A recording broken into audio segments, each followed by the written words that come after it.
నా తల్లికి తెలియకుండా వచ్చాను. నా తల్లి అమ్మాజీ అమ్మాజీ అమ్మాజీ అని ఇంట్లో ఉండి అరిస్తే నేను ఎక్కడుంటాను? నన్ను చూడకుండా నా తల్లి ఉండలేదు. నా తల్లి గురించి నన్ను కిందకి దింపాలని ప్రార్థన చేశాను. ఎందుకు చేశాను? తల్లి అంటే అంత ప్రేమ నాకు. చేసినందుకు దిగితే ఎలా ఉంటుందో చూపించాడు. దిగాను. దిగిన వెంటనే దాడి కాసేవాడు ఉన్నాడు, దొంగ. ఎందరినో బలహీనపరిచినోడు సాతాను. మీ అమ్మ గురించి నువ్వు దిగుతావన్న సంగతి నాకు తెలుసు అంటున్నాడు.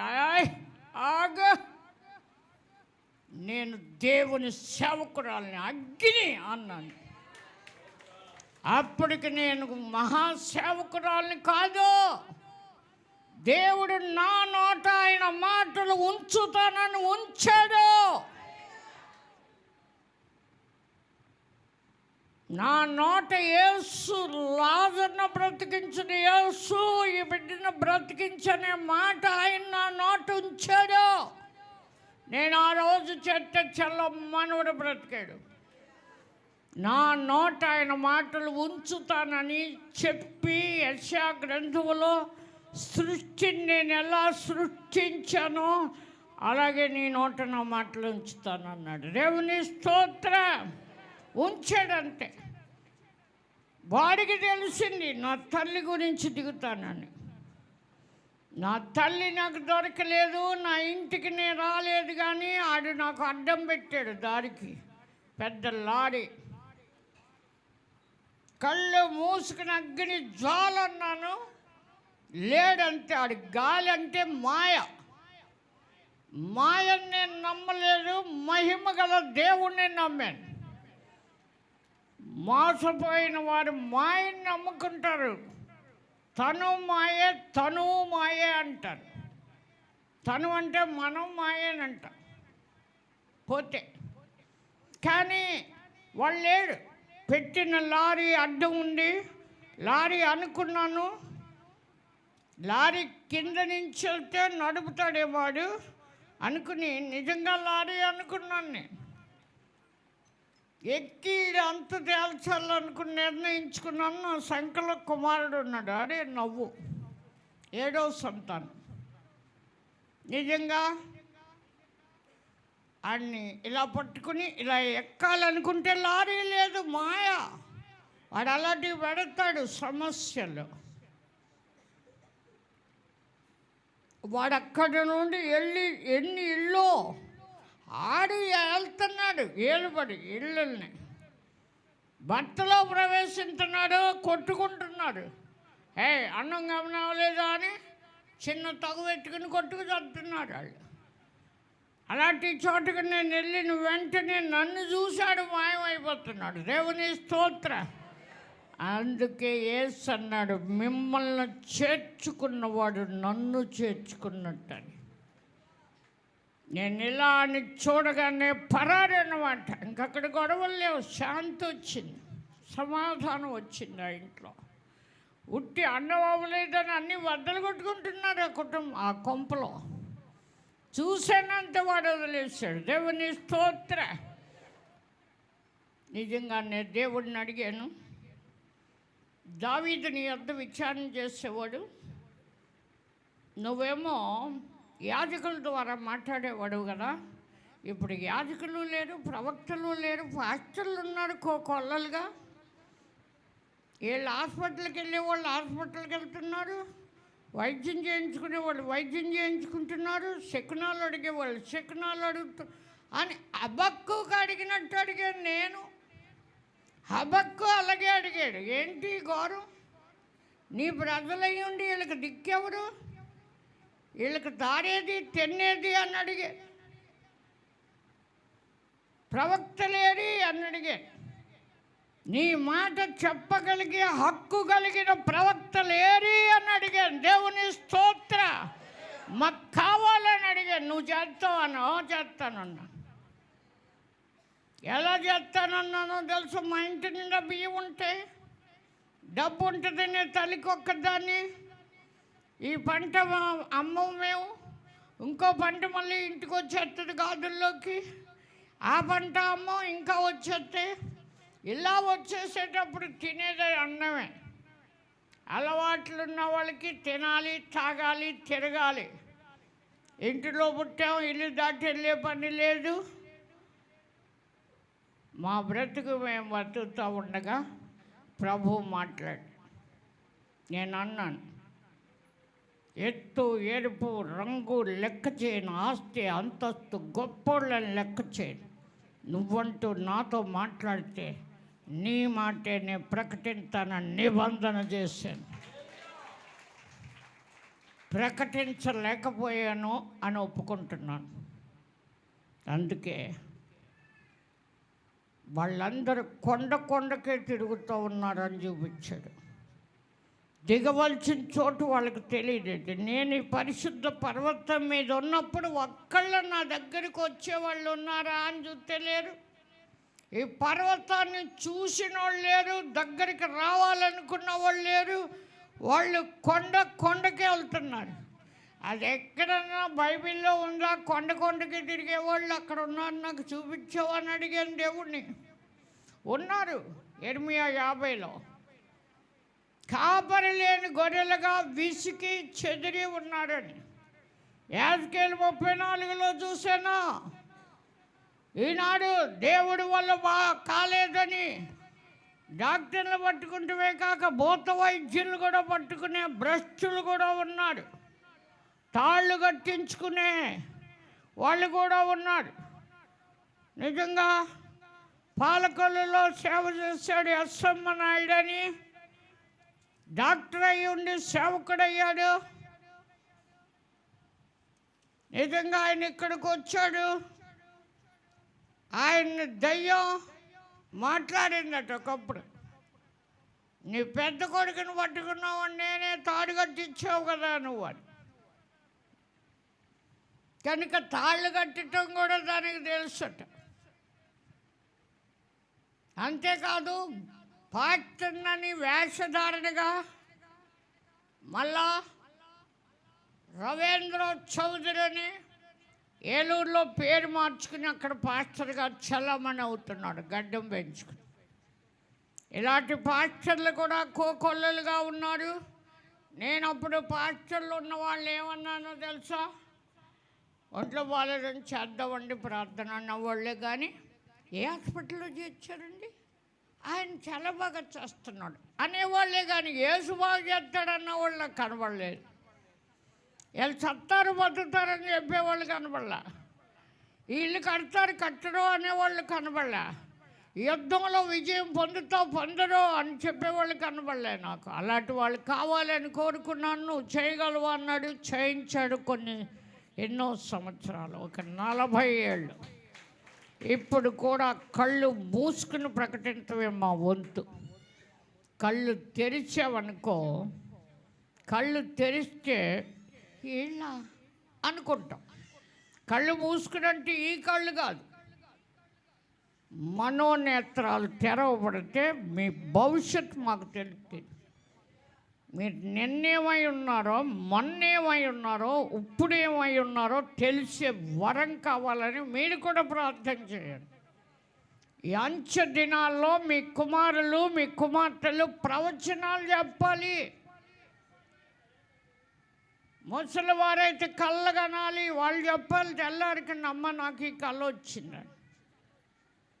యోసేపు కళ ఇచ్చాడు, అన్నలతో కలహం రేపాడు, ఐగుప్తీయులకు అమ్మించాడు, అన్నలను పోషించే పోషకుడిగా చేశాడు. వాళ్ళ మెడల మీద పడి ముద్దెట్టుకున్నాడట. యోసేపు గుణం ఉండాలి, ధనం కాదు. అన్నలు వాళ్ళే గోతులో పడైపోయాడు. వాళ్ళ మీద కొంచెం కూడా కక్ష లేదు.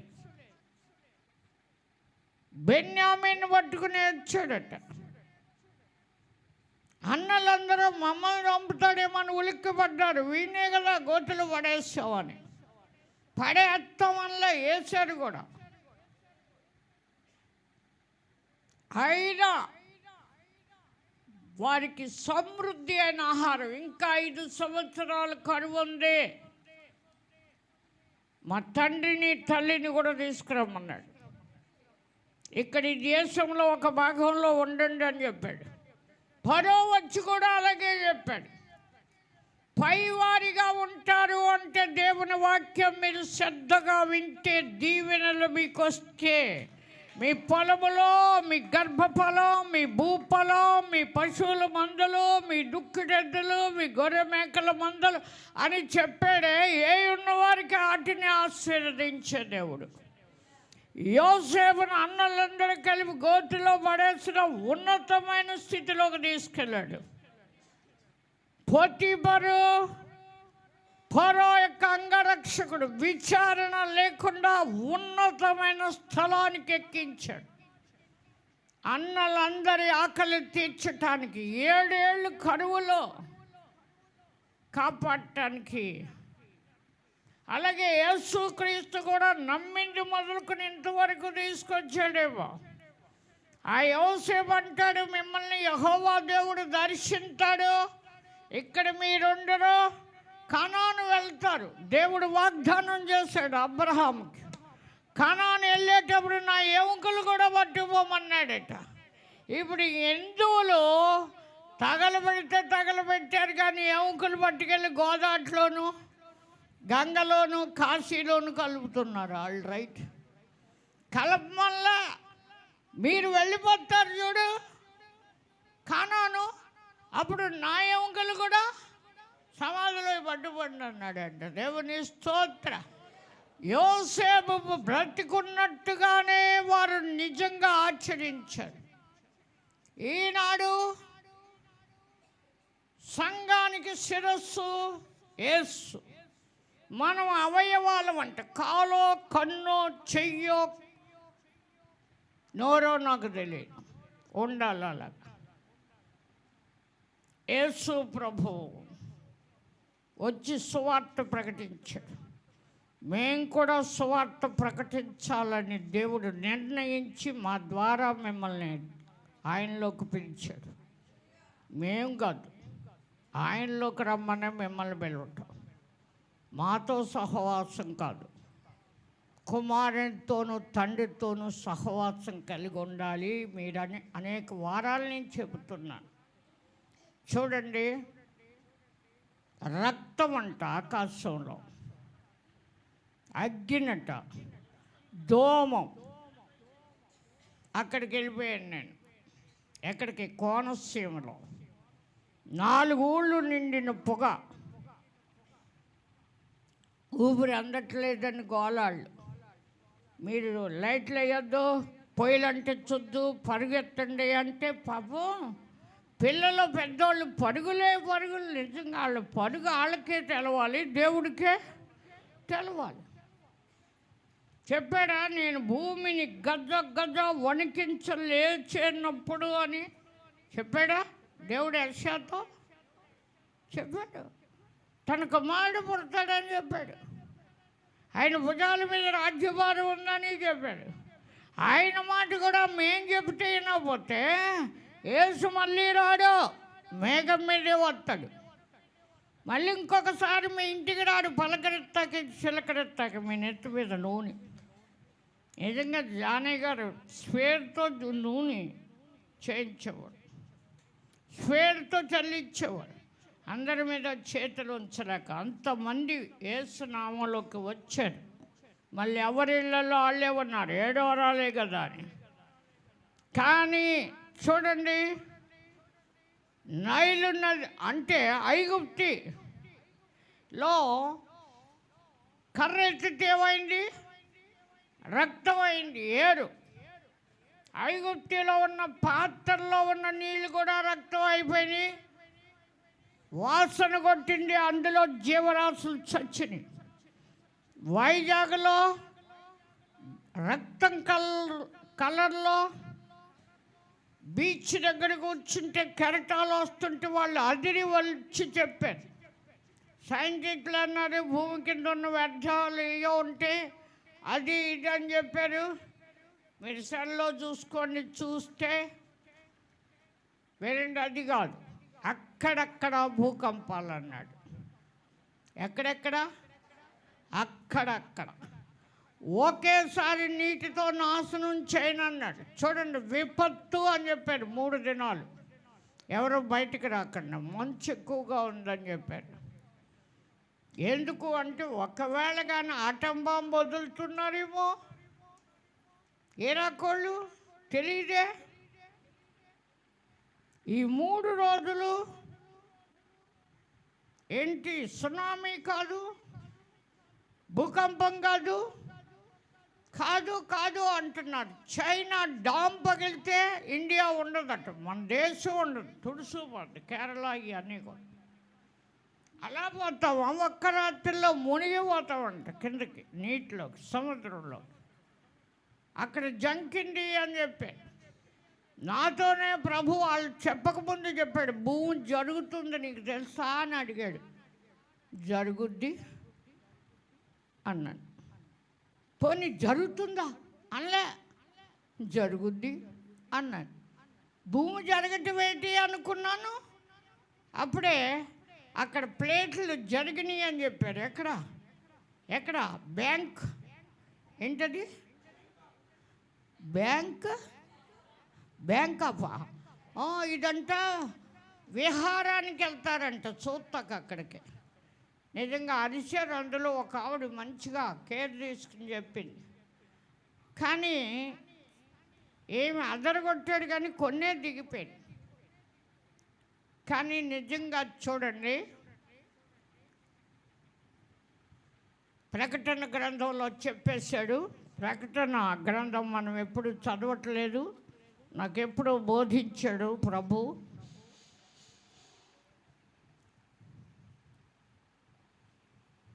ప్రకటన 8వ అధ్యాయంలో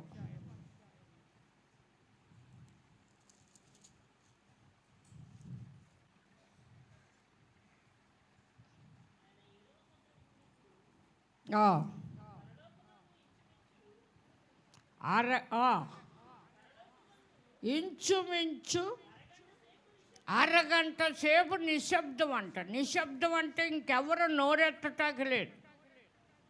పరలోకంలోనే నిశ్శబ్దం అంట. అంటే చివరి దినాలు. నిలిచి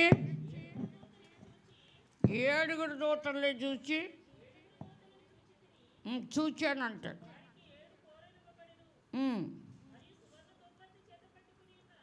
చూడండి, అందులో మొదటి దూత చదవండి. మొదటి దూత భూమి మీద కుమ్మరించగా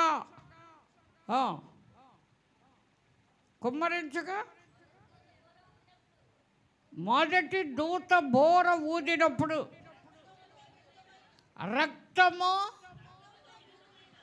రక్తముతో మిళితమైన వడగండ్లట, అగ్ని కూడా పుట్టినాయి అంట. దూత ఏం చేసింది? బోర ఊదుతుందంట. నీ దైవజల్ని బోరగా వాడుకోమని చెప్తారు చాలామంది. బోర అంట ప్రకటించడం అన్నమాట. బోర ఊదినప్పుడు రక్తముతో మిళితమైన వడగండ్లట, అగ్ని పుట్టి భూమి పైన పడవేయబడినట. అందువలన భూమిలో 3వ భాగం కాలిపోయాను. అంటే ఆ బ్లోవుట్గా నుంచి కాలిపోతూ ఉంటే భూమి గొల్లైపోద్ది, లోపలికి పోద్ది. అలాగే భూమిలో 3వ భాగం ఏ రకంగా కాలిపోద్ది. అక్కడ బోర ఊదేటప్పుడు వెలుగుబాటు వచ్చేటప్పుడు టైం ఉంటుంది. ఆ టైంకి వచ్చేటప్పుడు వాళ్ళు ధ్వని వింటాం. అక్కడ ఇంటి వచ్చేసినట్టే కదా, అప్పుడు సిద్ధపడతామంటే ఏమవుద్ది? ఆ పెళ్లి వాళ్ళకే తెలుసు, ఊరందరికి కాదు. ఊళ్ళో ఫలానా వాళ్ళు పెళ్ళి వచ్చేసాడు పెళ్ళి కొడుకు అంటారు అంతే, అన్నిలకు తెలియదు. అక్కడ బోర ఊదేలోకి రక్తముతో మిళితమైన వడగళ్ళు అంటే తెల్లగా హిమమై మంచది, వడగళ్ళు కరిగిపోతేనే సముద్రం ఉపరితలం ఎక్కువైపోయింది. వైజాగ్ బీచ్లో ఇలా ఉంది, లేకపోతే ఇక్కడ ఇలా ఉంది అనో చెప్పాను. ఇక్కడ ఎదరికి వస్తుంది కొవ్వాళ్ళు, అక్కడ అంతర్వేదిలో ఎదరికి వస్తుందంటే సముద్రం, ఇక్కడ వెనక్కి వెళ్ళిపోతుంది. ఎందుకు ఇలాగవుతుంది? లోపల అగ్ని పర్వతాలు ఉన్నాయా? ఉన్నాయి. ఏమున్నా దేవుడికి లోబడితే అవి అన్నీ నిమ్మలంగా ఉంటాయి. పర్వతాలు బద్దలవ్వు, పురాతన గిడ్లు పగిలిపోతాయని ఉంది. అగ్ని లావా ప్రవహించుద్దని ఉంది వాక్యంలో. ఈ 8వ అధ్యాయములో వడగండ్లో అగ్ని పుట్టి భూమి మీద పడవేయబడెను. అందువలన భూమిలో 3వ భాగము కాలిపోయాను. చెట్లలో 3వ భాగం కాలిపోయిందంట. పచ్చగడ్డంతా కాలిపోయిందంట. గేదెలు మేపుకుందాం అనుకుంటా, ఎక్కడ కాలద్దో తెలియదు. అమెరికా కాలిపోయింది నిజంగా. ఇజ్రాయెల్ దేశం అడవులన్నీ కాలిపోయినాయి. ఇంకా అయ్యగారు ఉండగానే కొన్ని అడవులు, చీమ దూరన్నటువంటి చిట్టడవులు అన్నీ కాలిపోయాయి. ఆరిపోయే వాళ్ళు లేకుండా పోయాడు. కనుక నిజంగా ఇవన్నీ ముందుగా చెప్పుంచాడు యోహాను గారికి. నిన్న మొన్న రాసిన రాతలు కాదు. రక్తం రంగు వచ్చింది సముద్రం అంటుంటే ఆశ్చర్యంగా ఉంది. చదవండి. 2వ దూత బోర ఊదినప్పుడు అగ్ని చేత మండుచున్న పెద్ద కొండ వంటిది ఒకటి సముద్రంలో పడద్రోయబడేను. అదే స్కైలో పడేటప్పుడు నేనే చెప్పాను. స్కైలో పడింది ఎవరైనా ఎరుగుదరా? చిన్నపిల్లలకు తెలియదేమో. పొలాలు అమ్ముకుని శుభ్రంగా తినేసారు చచ్చిపోతామని. స్కైలో పడుతుంది. 30 కిలోమీటర్ల లోపల తగలడిపోతారు, కళ్ళు పోతాయి అని ఎంతో విచిత్రంగా చెప్పుకుంటూ ఉంటే, సత్యం పిన్ని గారు అంటే రత్తయ్య నాన్నగారి ఇంటికాడ ఉపవాస కూడిక 7 స్త్రీలు, బైబిల్ మిషను స్త్రీలు, పెద్ద వయసు గల వాళ్ళందరూ, పాశ్రమ్ గారు అందరూ కలిపి వచ్చారు. సత్యం పిన్ని గారు నన్ను పిలిచాడు. అమ్మాజీ నువ్వు రావాలి కదా, నువ్వు కూడా రావాలి ప్రార్థనకు అన్నాడు. నాకప్పటికి 6 పిల్లలు. కనుక నేను అన్నాను, మా ఆయన గారు మా పిల్లలు ఈ రాత్రి అడిలిపోతూ ఉంటాడు, మీరు మండువాలో కూర్చుని మీతో నేను కూర్చో అక్కర్లా, నేను ఎక్కడుండి ప్రార్థన. అదే వచ్చింది నీకు. అందరం ఐక్యత కలిగి మీరు 7 ఉన్నారుగా, 7 చేయండి, నాకు దేవుడు చెప్తాడులే ఎక్కడ పడుతుందో అన్నాను. అయితే చెప్పండి. మోకరించాను, వాక్యం చేశాను. సముద్రంలో పడద్రోయబడద్దట. సముద్రంలో మండుతూ దిగుతుందంట. ఇప్పుడు హాస్టల్ వస్తుంది భూమికి దగ్గరలో అని చెప్తాడు కదా మన జాజీ గారు. నిజంగా అది రెడీగానే ఉంది. అదే పడద్దేమో, మొన్న 3 రోజులు జాగ్రత్త అంటున్నారు అనుకున్నాను నేను కూడా. వినండి, మండుతూ వస్తుందట. సముద్రములో పడద్రోయబడును అని చెప్పాను. ఎవరితో వస్తారు దాన్ని అంతే. నీకు అనవసరం, వెళ్ళి కూర్చో, వాళ్ళతో ప్రార్థనలో ఉండు. నన్ను అలాంటి ప్రశ్నలు లేకు. ఎవరు బ్రతికించారు? ఒక్క ప్రార్థనకి యేసు బ్రతికించాడు. వేసే మానవుల్ని పురిగొలిపి ఎలా పడదోయింతాడో చూద్దాంలే అన్న. రాత్రి 11 చిల్లరకు పడిందంట. గబగబా మా ఇంటికి వచ్చి తలుపు బద్దలు కొట్టేస్తుంది. అమ్మాజీ తలుపు తీ, అమ్మాజీ అంటుంది. అన్నాను. పడిపోయిందంట, సముద్రంలోనే పడదో వచ్చారంట. పడిపోయిందంట అన్న. పడిందా?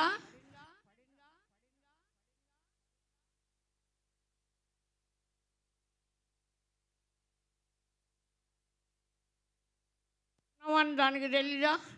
ఇక్కడ ఆయిల్ పడుద్దని, పెట్రోల్ పడుద్ది అన్నారు. ఇక్కడ ఆలయం కట్టినట్టు చూపించావు అన్నాను.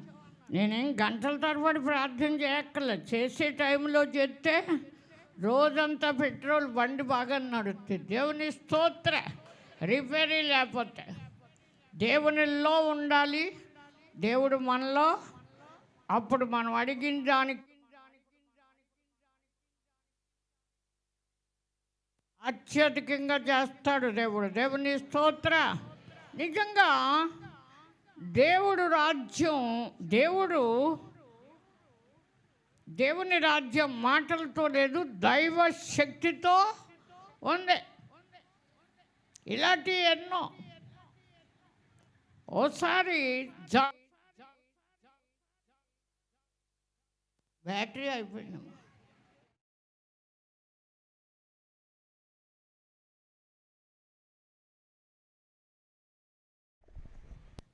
దుప్పటి ముసుకేసుకొచ్చి నేను పక్కపక్కన నవ్వాను. ప్రార్థనకు వచ్చిన వాళ్ళని చూసి నవ్వకూడదు, కానీ దుప్పటి కూడా ముసుగు తీయకుండా ఊరు అడ్డుపడి వస్తాం ఏంటి అని నవ్వాను. మా పిన్ని ఆవిడ, రత్తయ్య నాన్నగారి భార్య, సులభమైన అంటే మా తమ్ముడు ప్రెసిడెంట్ గారు తల్లి, మాజీ ప్రెసిడెంట్. నిజంగా దుప్పటి మడతెట్టి అక్కడ పెట్టాను. కొట్టుగదిలోకి దిగాలి. అది ధాన్యం నిలవ ఉంటాకి మా తాతగారు చాలా లోతు తవ్వించి కాంక్రీట్ చేసి ఉంచారు. అందులోకి దిగాలన్నమాట. 2 తలుపులు ఉంటాయి. లోపలికి దిగాం. రమ్మన్నాను. నేను దిగ్గలనా అంది. దిగు, నేను ఇక్కడ ప్రార్థనలో ఉన్నాను. దుప్పటి అక్కడెట్టు అన్నాను. ఏంటి చలి 6 రోజుల నుంచి అంది. 6 రోజుల నుంచి ఏం చేస్తున్నావు, నిద్రపోతున్నావు అన్నాను. ఇవన్నీ అన్నాక ఆ దుప్పటి మడతెట్టేలకు ఇప్పుడు ఉందా అన్నాను. లోబడింది కదా, ఎదురు చెప్తుమ్మా అని. లేదు అంది. అది దైవ శక్తి. అమ్మాజీ అంటే ఇచ్చేది కాదు. మా చేతిలో సిరంజీ లేదు, మందు లేదు. దైవ శక్తి. ఆయన పరిశుద్ధాత్మ మీ మీదికి వచ్చినప్పుడు మీరు శక్తి నొందెదరు. యూదయలోను, సమరయలోను, యెరూషలేములోను, భూదిగంతాల వరకు ఈనాడు చాలామంది పాస్టర్లు మా ఊరు రావద్దంటున్నారట. మా ఏరియాకి రావద్దు, సువార్త సభలు పెట్టొద్దు, ప్రార్థనలు పెట్టొద్దు అంటారు. వాళ్ళు వెర్రివారు. భూదిగంతాల వరకు సువార్త ప్రకటించవలసిన భారం ఉంది భుజాల మీద. యేసు సర్వ సృష్టికి వెళ్ళి సువార్త ప్రకటించండి అన్నాడు. సమస్త జనులను శిష్యులుగా చేయండి అన్నాడు. నిద్రపోయే మత్తులు మేల్కొని కలవాలి. ఉద్యమముగా ఒకరినొకరు సహోదరుల ఐక్యత కలిగి ఉండుట ఎంత మేలు, ఎంత మనోహరం. అది అహరోను తల మీదుగా పోయబడి గడ్డం మీదుగా కారి అంచుల మట్టుకు దిగజారు పరిమళ తైలంలా ఉంటుందట.